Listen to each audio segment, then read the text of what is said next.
Berhormat Menteri, ada satu soalan lagi. Baik. Untuk makluman, Ahli Parlimen Cameron Highland. Bismillahirrahmanirrahim. Assalamualaikum warahmatullahi wabarakatuh. Terima kasih Yang Berhormat Datuk Timbalan Yang Ketua. Sebelum bermula, saya ambil kesempatan ini untuk mengucapkan dan merakamkan tahniah, syabas dan terima kasih kepada kontingen sukan para Asia negara yang telah membawa pulang sejumlah 39 pingat secara keseluruhan, merangkumi 7 pingat emas, 15 perak dan 17 gangsa.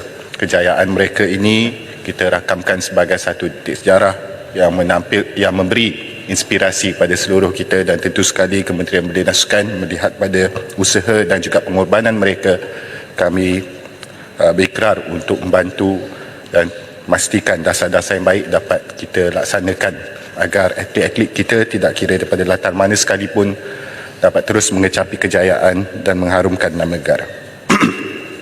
Saya mengucapkan terima kasih kepada semua ahli yang berhormat yang telah mengemukakan pertanyaan, pandangan dan cadangan kepada Kementerian Belia dan Sukan, iaitu Yang Berhormat Taiping, Yang Berhormat Tumpat, Yang Berhormat Parit, Yang Berhormat Kinabatangan, Yang Berhormat Kudat, Yang Berhormat Kepung, Yang Berhormat Kangar, Yang Berhormat Kampar, Yang Berhormat Raup, Yang Berhormat Arau, Yang Berhormat Seri Gading, Yang Berhormat Bentung dan Yang Berhormat Pasir Salak.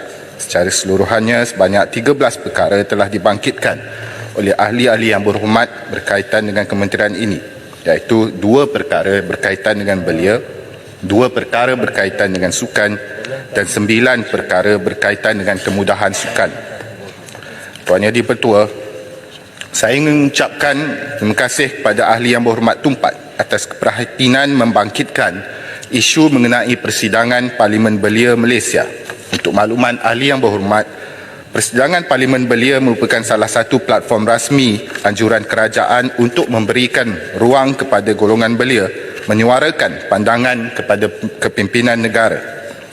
Selain itu, program ini bertujuan untuk meningkatkan pengetahuan dan kemahiran kepimpinan dalam kalangan anak muda selain memberi pendedahan mengenai proses undang-undang dalam sistem pentadbiran negara. Sejak diperkenalkan pada tahun 2015, sebanyak 12 siri persidangan Parlimen Belia telah dianjurkan melibatkan penyertaan seramai 526 orang belia. Untuk makluman ahli yang berhormat, persidangan ini berlangsung selama 2 hari dan pada ketika ini Kementerian Belia dan Sukan melihat bahawa jumlah hari penganjurannya adalah mencukupi. Kementerian ini sentiasa terbuka untuk meneliti sebarang pandangan bernas untuk memastikan kualiti program ini sentiasa terjamin. Berhubung tindakan yang diambil terhadap resolusi yang diperoleh sepanjang persidangan Parlimen Belia, Kementerian ini sentiasa menjalinkan kerjasama erat dengan kementerian dan agensi-agensi lain untuk memastikan setiap resolusi yang dipersetujui diberikan perhatian serius. Malah beberapa cadangan yang pernah ditimbulkan semasa perbahasan Parlimen Belia telah pun dijadikan input bermanfaat untuk membangunkan pelbagai inisiatif kerajaan, antara lainnya pelaksanaan inisiatif pembangunan Pelan Pengurusan Bencana peringkat komuniti melalui penubuhan Agensi Pengurusan Bencana Negara NADMA, dan memperkasa serta memartabat sukan elektronik untuk generasi muda melalui penubuhan unit sukan elektronik oleh Kementerian Belia dan Sukan. Di samping itu, untuk makluman ahli yang berhormat, semua peserta Parlimen Belia sentiasa diberikan ruang yang luas untuk menyertai pelbagai program yang melibatkan kepimpinan negara yang dianjurkan oleh kementerian ini. Malah, alumni Parlimen Belia sering dilibatkan dalam pelbagai program anjuran Parlimen Malaysia yang dihadiri oleh ahli parlimen dan juga pemimpin negara. Malah kita boleh lihat bahawa ramai alumni daripada Parlimen Belia ini kini turut berkhidmat dalam sektor politik dan juga pentadbiran negara, sama ada menerusi kementerian maupun pejabat-pejabat ahli parlimen. Tuan Yang di-Pertua, saya mengucapkan terima kasih atas cadangan ahli yang berhormat Bentung supaya program Rakan Muda dijadikan sebahagian daripada aktiviti co-curriculum di dalam sekolah. Untuk maklumat ahli yang berhormat, Kementerian Belia dan Sukan sudah pun mempunyai perancangan untuk meluaskan pelaksanaan program Rakan Muda ini merentas kementerian, termasuk melibatkan penyertaan aktif pelajar daripada sekolah. Satu mesyuarat peringkat Ketua Pengarah Pendidikan Malaysia dan Ketua Pengarah Jabatan Belia dan Sukan Negara akan diadakan pada 31 Oktober 2023 bagi membincangkan kerjasama kedua-dua kementerian untuk melaksanakan pelbagai program secara bersama-sama di bawah inisiatif Rakan Muda bermula tahun hadapan. Dalam isu had umur atlet pingpong dalam SUKMA, untuk makluman ahli Yang Berhormat Kampa yang mengemukakan perkara demikian, Sukan Malaysia SUKMA merupakan tamasya sukan terbesar negara Multi Sports Games dengan izin di bawah kendalian Kementerian Belia dan Sukan menerusi Majlis Sukan Negara dan telah pun dilaksanakan sejak tahun 1986. Tamasya ini menyediakan platform pertandingan untuk atlet berumur antara 12 hingga 21 tahun di peringkat pembangunan sukan bagi pengembangan bakat dan penilaian prestasi melibatkan program latihan pembangunan jangka panjang yang dilaksanakan secara berterusan bersama-sama Majlis Sukan Negeri-Negeri. Yang Berhormat, sekejap. Boleh saya Sikit je nak tanya berkenaan, takut lupa. Terima kasih Timbalan Speaker. Saya ingin bertanya balik tentang apa tadi dia sebut tentang resolusi daripada Parlimen Belia ada yang dijadikan sebagai program yang diteruskan oleh pihak kementerian. Jadi yang saya sebutkan ini merupakan hasil daripada saya menjadi speaker di Parlimen Belia. Jadi mereka datang untuk bertemu. Apa yang saya rasa yang boleh kita buat ialah kalaulah dapat diusahakan supaya handset Parlimen Belia itu sekurang-kurangnya dibawa kepada Parlimen sini, dibentangkan sebagaimana laporan PAC sebagaimana hari ini, supaya kami boleh melihat apakah perbincangan mereka yang boleh kita panjangkan di sini. Jadi bukan semua yang dicadangkan oleh mereka dibuat. Jadi sekurang-kurangnya kita mengetahui pandangan daripada anak muda. Apa pandangan Yang Berhormat? Terima kasih. Saya Yang Berhormat Tumpat, saya yakin bahawa buah fikiran yang dilontarkan oleh Yang Berhormat Tumpat tersebut adalah satu yang cukup bernas dan kita boleh perhatikan apa bentuk mekanisme yang boleh kita adakan untuk memastikan input-input yang dikemukakan oleh ahli Parlimen Belia itu boleh kita dokumentasikan dalam bentuk yang lebih kurang macam Hansard dan boleh diteliti oleh ahli-ahli Parlimen dalam Dewan Yang Mulia ini. Terima kasih. Saya sambung mengenai SUKMA. SUKMA ini dianjurkan melalui kerjasama erat dengan pelbagai pihak berkepentingan sukan negara iaitu Majlis Sukan Negara, Majlis Olimpik Malaysia, Persatuan Sukan Kebangsaan dan Majlis Sukan Negeri. Ia dilaksanakan secara 2 tahunan dan berselang dengan tamasya Sukan C. Setelah hampir 38 tahun, SUKMA masih menjadi platform utama dalam mengenal pasti atlet berpotensi tinggi bagi mewakili negara ke kejohanan peringkat antarabangsa. Merujuk kepada Peraturan Am Sukan Malaysia Sarawak 2024, penetapan kelayakan umur untuk setiap jenis sukan yang dipertandingkan telah pun dibincangkan bersama-sama Persatuan Sukan Kebangsaan yang terlibat dengan SUKMA. Penetapan had umur ini dilaksanakan setelah mengambil kira syarat-syarat kategori kadet atau remaja yang dipertandingkan di peringkat kejohanan remaja peringkat antarabangsa sebagaimana ditetapkan oleh Badan Sukan Antarabangsa masing-masing. Makin demikian bagi sukan pingpong, Persekutuan Pingpong Antarabangsa ITTF telah menetapkan kategori kadet dan remaja dunia adalah di bawah usia 18 tahun dan 15 tahun ke bawah. Berdasarkan penetapan yang berkenaan, Persatuan Pingpong Malaysia TTAM telah menetapkan bahawa kejohanan peringkat kebangsaan akan mempertandingkan peringkat umur terbuka, manakala 2 kejohanan akan mempertandingkan peringkat umur yang demikian. Kejohanan Pingpong Malaysia ke-58 tahun 2023 yang akan berlangsung daripada 27 hingga 30 Disember 2023 di Segamat, Johor akan mempertandingkan peringkat umur terbuka. Kejohanan pingpong remaja dan kadet Malaysia Milo Bank Islam ke-41 tahun 2023 dari 18 hingga 23 Disember 2023 di Kuching, Sarawak pula akan mempertandingkan peringkat umur 18 tahun ke bawah dan 15 tahun ke bawah. Manakala kejohanan pingpong Malaysia Harapan Milo ke-34 tahun 2023 yang akan berlangsung daripada 9 hingga 13 November 2023 di Kuala Terengganu akan mempertandingkan pula peringkat umur 13 tahun ke bawah dan 10 tahun ke bawah. Penetapan had umur 15 hingga 21 tahun bagi sukan pingpong di SUKMA ini menjadi antara usaha Persatuan Pingpong Malaysia untuk mengenal pasti atlet yang berpotensi besar untuk diserap masuk ke program yang lebih tinggi dan seterusnya mewakili negara ke kejohanan peringkat antarabangsa. Penetapan had umur ini juga merupakan sebahagian daripada pelaksanaan model pembangunan sukan yang telah dirangka dalam mengukuhkan program latihan di peringkat negeri dengan kerjasama melibatkan Majlis Sukan Negeri bersama-sama Kementerian Pendidikan dan Kementerian Pendidikan Tinggi bagi memastikan kesinambungan dengan izin talent pipeline dari peringkat sekolah ke peringkat yang lebih tinggi.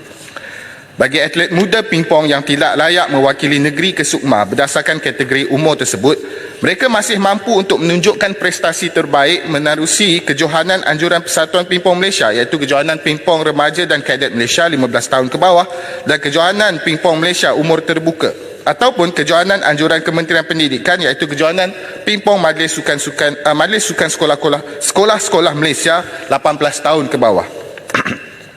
Selain SUKMA, atlet yang mempamerkan prestasi cemerlang akan dikenal pasti oleh jurulatih menerusi pelbagai kejohanan kebangsaan dan negeri-negeri. Atlet ini akan diberikan peluang menyertai program latihan di bawah kendalian Majlis Sukan Negara berdasarkan kriteria yang telah pun ditetapkan.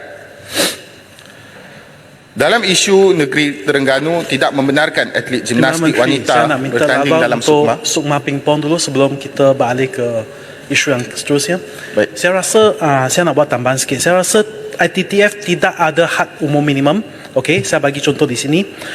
Untuk satu pemain handal di dunia nombor 5 sekarang, Tomokazu Harimoto, pada tahun 13 tahun dia telah memenangi World Junior Championship. Tak ada had umur minimum World Junior Championship. Dan pada tahun 14 tahun dia telah bermain di Czech Open.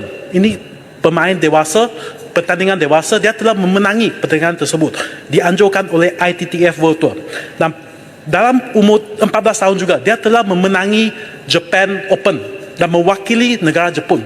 Jadi kalau satu pemain yang handal begitu, kalau dia berada di Malaysia, dia sudah jadi World Champion, Junior Champion, tapi dia tak boleh wakil negeri bertanding ni. Semua saya rasa ini tak betul. Jadi saya nak tanya, apakah rasional untuk letakkan satu umur minimum bagi pingpong? Kerana untuk pemain hebat dan handal yang muda, kita harus bagi mereka galakan, kita harus bagi mereka sumbangan untuk mereka terus menyelah, dan bukan kita menghukum mereka supaya tak boleh beraksi dalam SUKMA. Jadi saya nak minta penjelasan, apakah rasional untuk letakkan umur minimum? Terima kasih, Kampa. Seperti yang diperjelaskan sebentar tadi, sukan pingpong sekurang-kurangnya ada 3 kategori kejohanan yang boleh disertai oleh bakat-bakat muda ini selain daripada SUKMA. Jadi menerusi kejohanan-kejohanan yang dianjurkan oleh Persatuan Pingpong inilah bakat-bakat muda ini turut boleh kita teroka dan kita galakkan serta kita serap untuk menjadi atlet yang boleh bertanding dalam tahap yang lebih tinggi. Penetapan kelayakan had umur ini untuk Sukan Malaysia ke 2024 ini sudah pun dibincangkan bersama dengan penganjur negeri Sarawak. Maka saya kira perkara ini boleh kita kemukakan sekali lagi kepada Persatuan Pingpong, namun ini telah pun menjadi ketetapan dan kita harap ianya tidak menghalang sebarang usaha untuk membangunkan atlet muda sukan pingpong. Tuan Menteri, saya faham masih ada 3 pertandingan lain. Tetapi jangan kita lupa, untuk 3 pertandingan ini tidak ada umur had minimum juga. Untuk tunas harapan, remaja dan kadet, dan juga untuk pertandingan terbuka. Tiada had minimum. Jadi kenapa dalam SUKMA kita kena buat had minimum? Dan saya rasa kita masih ada masa. SUKMA pada tahun depan, kalau kita rasa tak perlu ada had minimum, saya rasa kita boleh bangkit sekarang dan kita ubahkan yang kita boleh cungkil bakat-bakat muda yang lebih handal. Saya rasa kita ada masa untuk kita perlihat semula.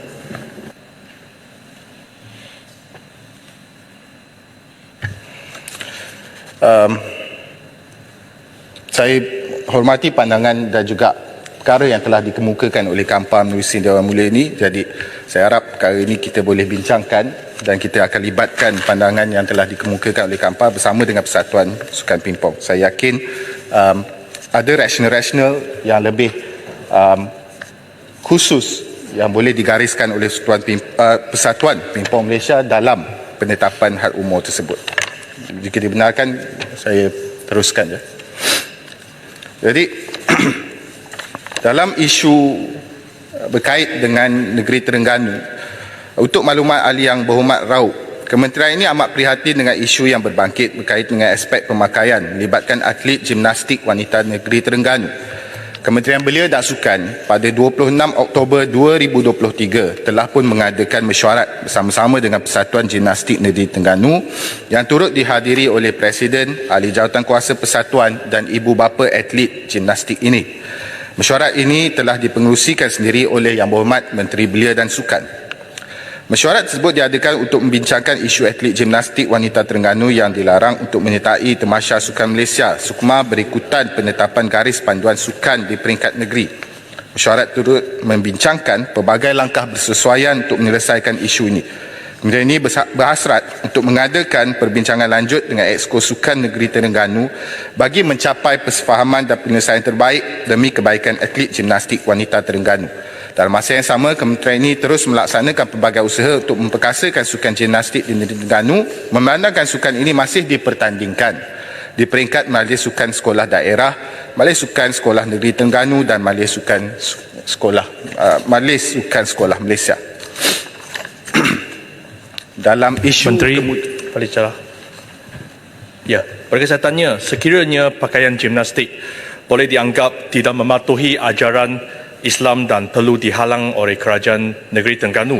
Perkataannya, adakah Menteri akan bimbang acara lain seperti diving, terjun yang pakaian dia juga macam tidak mematuhi ajaran Islam dan perlu dihalang.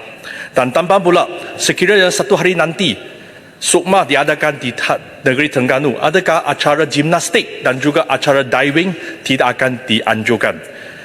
Uzbekistan, sebuah negara Islam yang 96% majoriti population adalah Islam, Muslim. Tetapi mereka baru tapak dan menang emas di Asian Games Hangzhou dalam acara dynamic gimnastik. Saya minta pandangan Menteri tahap ini. Dalam soal dasar yang ditetapkan oleh kerajaan negeri, ianya adalah berlandaskan pada enactment yang telah pun digariskan, garis panduan yang dikeluarkan menerusi enactment negeri. Maka itu adalah di bawah bidang kuasa kerajaan negeri. Walaupun sekalipun Kementerian Belia dan Sukan kita ambil maklum terhadap pandangan-pandangan yang dikeluarkan oleh kerajaan negeri sesuai dengan hak mereka.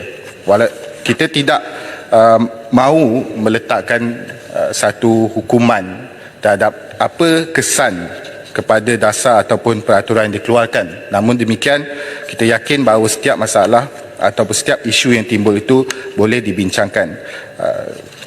Dalam soal penganjuran SUKMA, memang kita akui berlaku beberapa perbezaan. Contohnya dalam penganjuran sukan Malaysia jika Kelantan misalnya menjadi tuan rumah, ada isu yang pernah ditimbulkan berkait dengan penganjuran sukan air.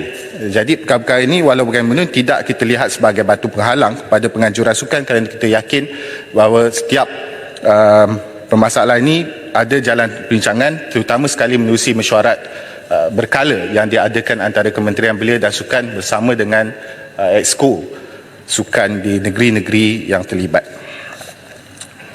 Boleh ya? Terima kasih, Rauh. Saya teruskan dengan isu kemudahan sukan. Untuk permohonan pembinaan baru dan menaik taraf kemudahan sukan, Tuan Yang Di-Pertua, saya ingin mengucapkan terima kasih pada Yang Berhormat Taiping, Yang Berhormat Parit, Yang Berhormat Kidang Patangan, Yang Berhormat Kudat, Yang Berhormat Kepong, Yang Berhormat Arau, Yang Berhormat Seri Gading dan Yang Berhormat Pasir Salak yang prihatin dalam membangkitkan perkara berkaitan dengan permohonan baru dan menaik taraf kemudahan sukan di kawasan parlimen masing-masing. Kementerian Belia dan Sukan sentiasa mementingkan pembangunan kemudahan sukan berasaskan kepada keperluan di sesuatu kawasan demi mencapai hasrat membudayakan kehidupan bersukan dan gaya hidup sihat dalam kalangan masyarakat. Namun begitu, berpandukan kepada aspek peruntukan semasa dan perancangan yang teliti, pihak kementerian sedang memberi fokus untuk menaik taraf kemudahan yang sedia ada. Pada tahun 2023, Kementerian Belia dan Sukan telah menerima peruntukan sebanyak RM201.183 juta bagi melaksanakan 103 projek pembinaan, pemulihan, ubah suai dan naik taraf kemudahan sukan di seluruh negara. Untuk makluman ahli-ahli yang berhormat, Kementerian Belia dan Sukan bersedia memberikan pertimbangan terhadap permohonan berkait dengan pembinaan kemudahan sukan baru tertakluk pada peruntukan setiada, ketersediaan status tapak, kadar kepenggunaan dan kedudukan lokasi. Selain itu, mesyuarat projek-projek ini juga perlu mendapat kelulusan daripada Majlis Mesyuarat Kerajaan Negeri sebelum sebarang permohonan diangkat kepada kementerian ini. Untuk makluman ahli-ahli yang berhormat, cadangan projek hanya akan dipertimbangkan selepas masalah tanah atau tapak diselesaikan serta menepati syarat yang ditetapkan oleh Kementerian Ekonomi seperti mana tertera dalam garis panduan bagi cadangan penyediaan anggaran perbelanjaan persekutuan tahun 2023 dan garis panduan penyediaan rancangan Malaysia ke-12 RMK ke-12 2021-2025 antara lainnya. Memastikan tapak atau tanah didaftarkan atas nama Pesuruhjaya Tanah Persekutuan PTP dengan memperoleh pengesahan pihak Jabatan Ketua Pengarah Tanah dan Galian.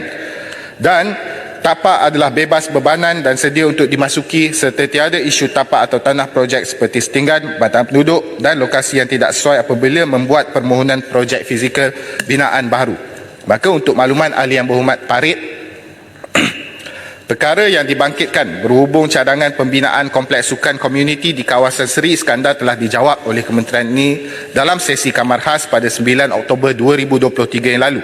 Dan ia tertakluk pada syarat serta kriteria yang telah dimaklumkan tadi. Begitu juga perkara yang dibangkitkan oleh ahli yang berhormat Kudat mengenai pembangunan sebuah kompleks sukan di daerah Pitas. Kementerian ini memohon ahli yang berhormat untuk memberikan maklumat terperinci seperti lokasi, status tanah serta penggunaan semasa untuk penelitian lanjut kementerian ini. Berkaitan dengan permohonan ahli yang berhormat Pasir Salak untuk menaik taraf stadium mini Kampung Gajah, kementerian ini juga berharap ahli yang berhormat dapat mengemukakan permohonan rasmi kepada kementerian ini untuk diteliti dengan lebih lanjut.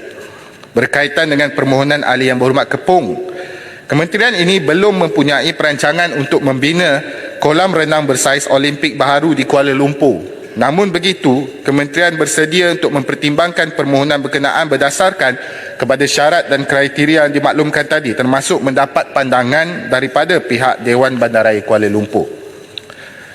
Berhubung permohonan ahli yang berhormat Taiping untuk memasang lampu limpah di Padang Esplanade, ahli yang berhormat perlu berujuk terlebih dahulu kepada pihak berkuasa tempatan yang mengendalikan padang berkenaan sama ada mereka mempunyai perancangan tersendiri untuk membangunkan kawasan tersebut. Kementerian ini hanya akan mempertimbang sebarang permohonan jika terdapat perancangan terperinci dan tiada halangan serta bebanan sedia ada di pihak berkuasa tempatan. Berhubung isu yang dibangkitkan oleh ahli yang berhormat Kinabatangan mengenai status pembinaan kompleks sukan di Parlimen Kinabatangan, peruntukan untuk kompleks sukan berkenaan telah pada tahun 2019 diluluskan bagi pembinaan kompleks sukan Kuamut Kinabatangan. Walau bagaimanapun, memandangkan isu tapak tanah yang tidak selesai dan tidak menepati syarat yang ditetapkan oleh Kementerian Ekonomi sehingga tahun 2022, maka ia telah pun dibatalkan. Urusan cadangan tapak pembinaan mesti diselesaikan terlebih dahulu seperti mana yang telah ditetapkan dalam garis panduan bagi cadangan penyediaan anggaran perbelanjaan persekutuan tahun 2023 dan garis panduan penyediaan rancangan Malaysia ke-12 2021-2025. Kementerian ini sentiasa terbuka untuk mengadakan perbincangan lanjut dengan pihak ahli yang berhormat berhubung perkara tersebut. Berhubung permohonan ahli yang berhormat Arau untuk membina sebuah kompleks rakan muda di Besri, Kementerian Belia dan Sukan telah pun mengangkat permohonan berkenaan kepada Kementerian Ekonomi.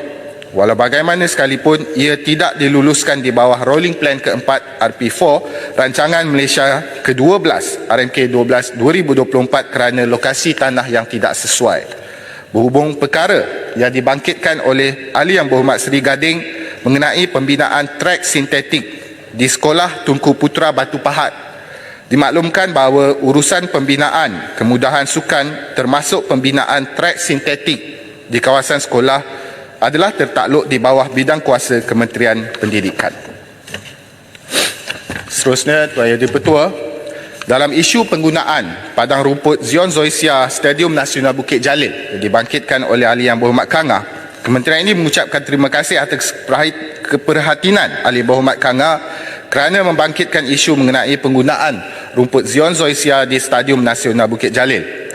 Kementerian amat berterima kasih atas perkenan Duli Yang Amat Mulia Major General Tunku Ismail Ibn Sultan Ibrahim Tunku Mahkota Johor untuk penggunaan tajaan dana bagi menambah baik padang Stadium Nasional Bukit Jalil.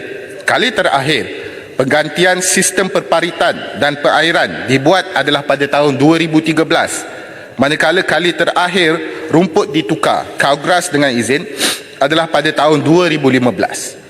Penukaran kepada rumput Zion Zoysia ini juga adalah berdasarkan amalan terbaik negara-negara di Asia Tenggara, antara lainnya seperti Singapura, Thailand dan Indonesia yang telah pun menggunakan rumput Zion Zoysia, termasuklah di Stadium Sultan Ibrahim yang dimiliki oleh Kelab Bola Sepak Johor Darul Takzim. Untuk makluman ahli yang berhormat, berkaitan penggunaan padang Stadium Nasional Bukit Jalil untuk perlawanan bola sepak khususnya, perbincangan dan sesi pemeriksaan oleh Jawatankuasa Teknikal Perlawanan diadakan bagi memastikan keadaan padang boleh digunakan dengan sepenuhnya. Perancangan yang dibuat juga telah mengambil kira keseluruhan tempoh pembinaan, iaitu selama 6 bulan bermula April 2023 sehingga September 2023, dan perancangan ini juga telah dibincangkan bersama-sama dengan pihak kontraktor yang dilantik.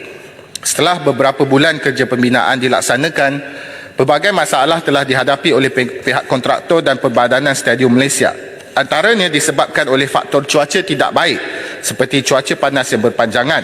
Ini menyebabkan pertumbuhan rumput tidak mengikut jadual perancangan seperti yang telah ditetapkan. Pada masa yang sama, reka bentuk stadium juga mempengaruhi tempoh pertumbuhan rumput.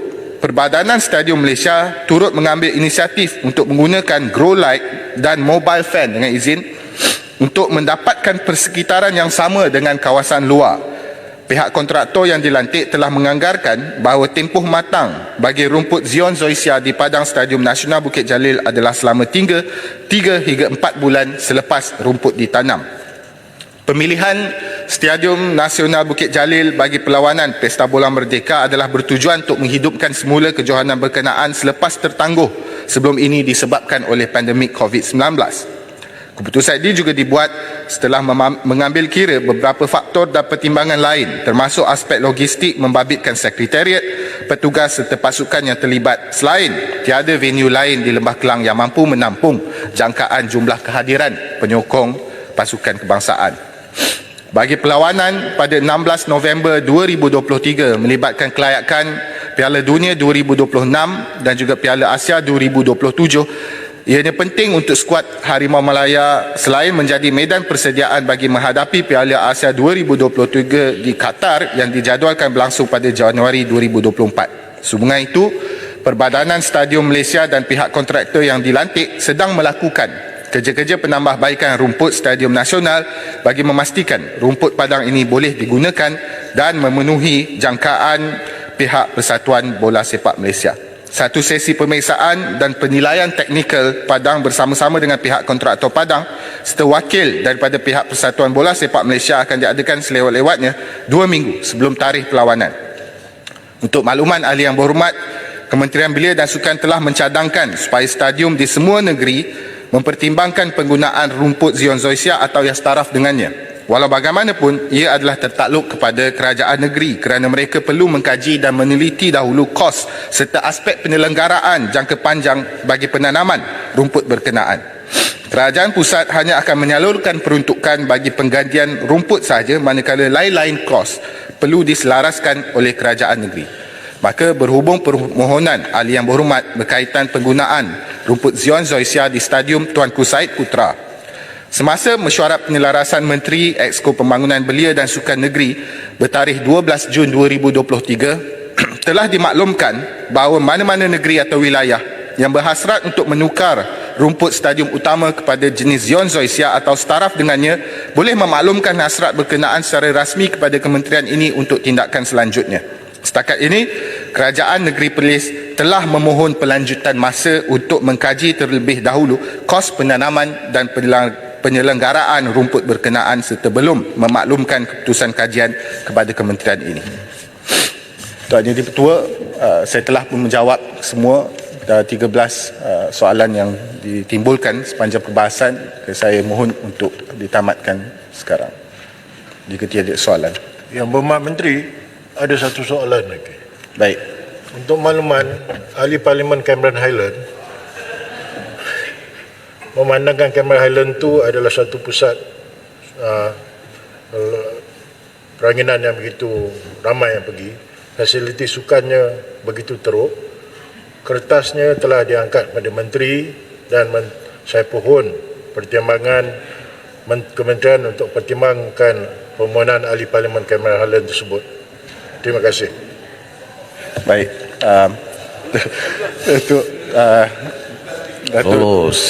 timbalan speaker, kami terima permohonan dan akan dipertimbangkan dengan sebaik-baiknya mengikut seperti ketetapan yang dikemukakan, ikut syarat-syarat yang telah pun kita kemukakan sebentar tadi. Terima kasih.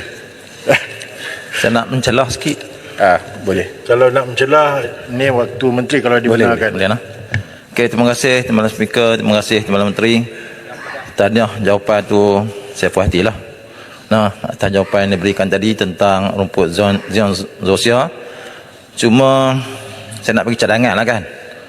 Memandangkan stadium Bukit Jalil itu merupakan stadium yang sering digunakan pakai dan sering timbul masalah sejak saya rasa berbelas tahun dah, lama dah. Masalah padang ni, lama dah. Saya mencadangkan kepada kerajaan Malaysia melalui FAM kita buat satu padang alternatif, mungkin di sedikit luar daripada Kuala Lumpur, mungkin Putrajaya. Mungkin ada, kita kena boleh berfikir macam tu dah. Sebab masalah ni dah tak selesai dan menyebabkan maruah ataupun image Malaysia di mata dunia. Messi pun sound dulu lah.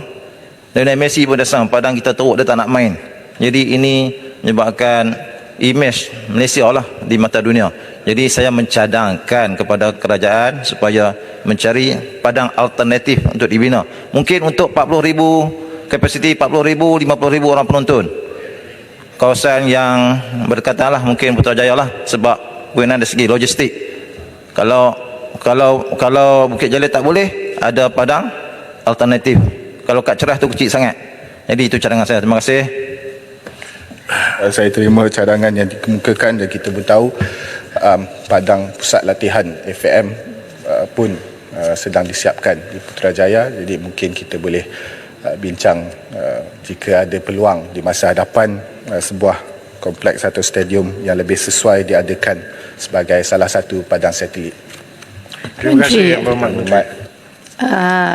Saya pernah Yang Berhormat ajuh tutup, duduk. betul